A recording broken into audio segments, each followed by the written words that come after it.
Hello, everybody. Welcome into another episode of the Wandering Buffalo podcast, a show here on the Buffalo FAMBase network. I just want to kind of put it out there right now. I'm sorry if I sound a little somber or I don't have a whole lot of energy. I'm recording this episode on Saturday, the 14th here, and Justin and I originally had plans to record this episode on Sunday to talk about Jerry Hughes and, the Bills schedule, but it just recent events, and we're going to talk more about Buffalo and the city and the tragic event that happened at Tops Market that happened today, and instead, because it just seems like, I don't know, it just seems like something that I want to talk about more than football. There are more important things than football, and talking about Buffalo and how it's going to go through the healing process seems a little more important to us, and us being Justin and me and Jacob, the producer here, about what we want and the message that we want to send out, as opposed to talking about the Bills. So I hope that's okay with you.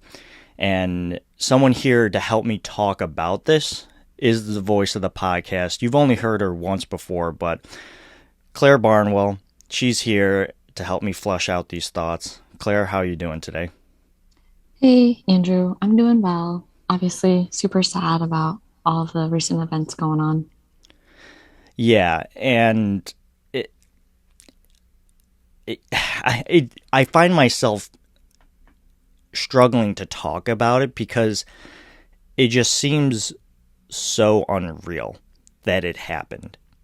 And the fact that it happened in our own backyard really is troubling.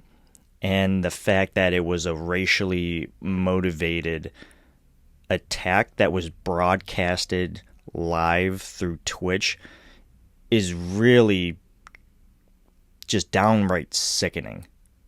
And it makes me so angry and so sad at the same time.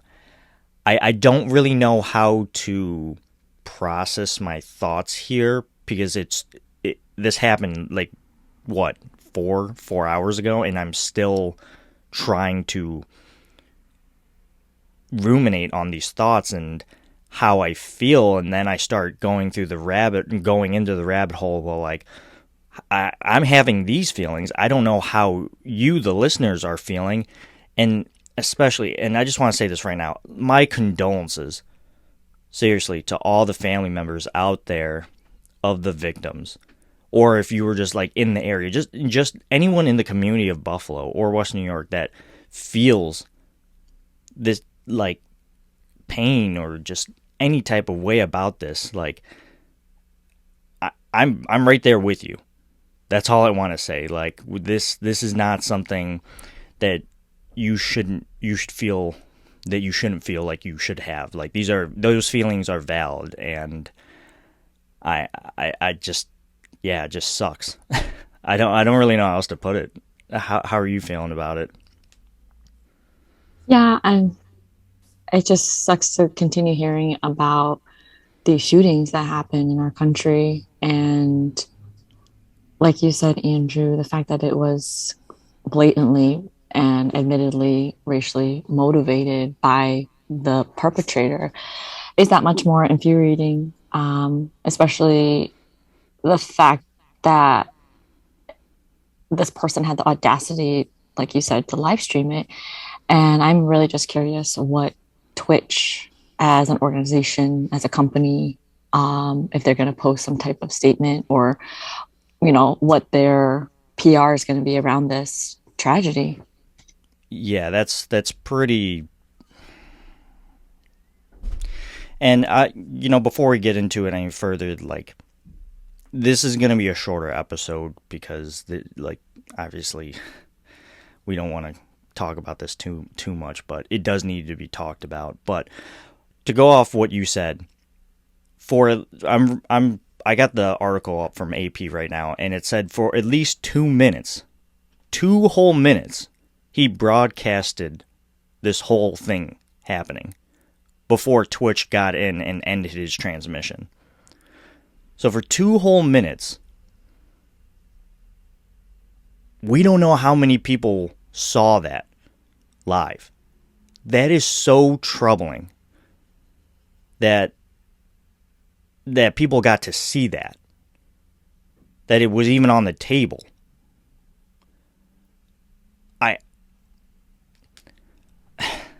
I don't know what Twitch is going to do in terms of how to prevent something like this from happening. I don't even know how you really go about that. But this is just, it's tragic. And I keep on saying the same things over and over, but I really just don't have other good words to use here. It's sickening. And I just don't know, like, where that's so much hate coming from such a young 18-year-old male. Just why? And we don't have the answers, which is the real frustrating part. And then this isn't a podcast that's going to be able to give you the answers. It's just sad. And I don't know. Are there any thoughts that you want to kind of talk over, Claire? It's just I'm having a hard time really staying focused right now, just because I'm starting to get to that angry, sad phase again. So, I hear you.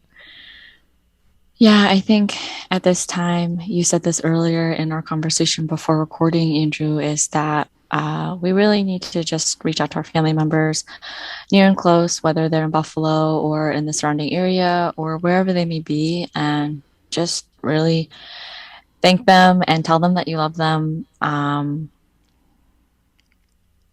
make sure that you really appreciate each moment, because you never know what psychopath might take that away. And so, to the folks in Buffalo, our hearts go out to you, and we want to support you in any way. And I know the Buffalo Bills fan base will rally together and do something to honor the people lost, and make sure that this doesn't happen again in whatever ways that may be, big or small. yeah, like, yeah. Sorry, I this is great because Claire always brings me back. I definitely agree, and I'm gonna just echo everything you said. There is really just look out for your neighbor, or your loved ones, your siblings, your dog, your cat, or your pen pal. I don't know, because one day, like, they might not be there for whatever reason, and just try to appreciate those relationships and have them as long as possible, and make sure that they're positive, and that you didn't squash something that could have been great over something tiny, because unfortunately there are worse things in this world. And unfortunately, this is an example of it, so it makes everything look a little, puts everything into perspective, I should say. But, yeah, I would agree that I fully expect something to happen where this city's just, it's going to go through its healing process. And I know the community of Western New York is very, very strong. I've lived in it. We've lived in it basically our entire lives, and I've seen great things happen over my almost 30 years of being alive. And I'm not going to sugarcoat it. It's going to be hard. This is going to be very hard to recover from. But all I can do is just sit there, hope, and pray that everyone have a safe rest, just safe life, and that hopefully nothing bad happens, and that like this community comes together, ties together to start the healing process, however long that might take. But I don't really have much else to talk about, Claire. If you have anything else you want to talk about, feel free to jump in right now. But this episode's really just to really talk about what just happened, and it like I said, it's very fresh to Claire and I, and like I said, Justin couldn't be here because he was working, and he still is working right now, and it's just, again, untimely. And we didn't want to basically dismiss this elephant in the room by talking about Buffalo Bills football, because we could talk about Bills football whenever we want. This needs to be addressed. With that being said, Claire, did you have anything else you'd like to pitch in on? Yeah, just a few things in terms of if you can confirm, I believe, based on the article you're reading, but they do have obviously the perpetrator in custody, which can bring very little solace, but solace nonetheless. Yep. And the fact to reiterate that in Buffalo, there is no room for hate. And so please, please spread love and compassion when you can, where you can, whenever you can. Andrew, I appreciate you taking the time to honor, those folks lost, and that this is meant to do that. And we still love Buffalo. But, the Bills can wait. Yeah, absolutely. Yeah, I don't really have much else to say. Very well said. But regardless of where you're hearing this or however you're listening to this podcast, I just want to say thank you and wish you, all the best and good mental health, of course. But that's going to do it for this episode. We'll, try to start things back up on our regular off-season programming come next Monday. But until then, you can always find us at the Wandering Buffalo podcast, and I hope you enjoy the rest of your day, night, evening, whenever you're listening to this, however you're listening to this, and just stay safe. All right, and again, Claire, thank you so much for being a part of this episode on such short notice. Really appreciate it. Thanks, Andrew, and thank you all for listening to the Wandering Buffalo podcast. All right, have a good one.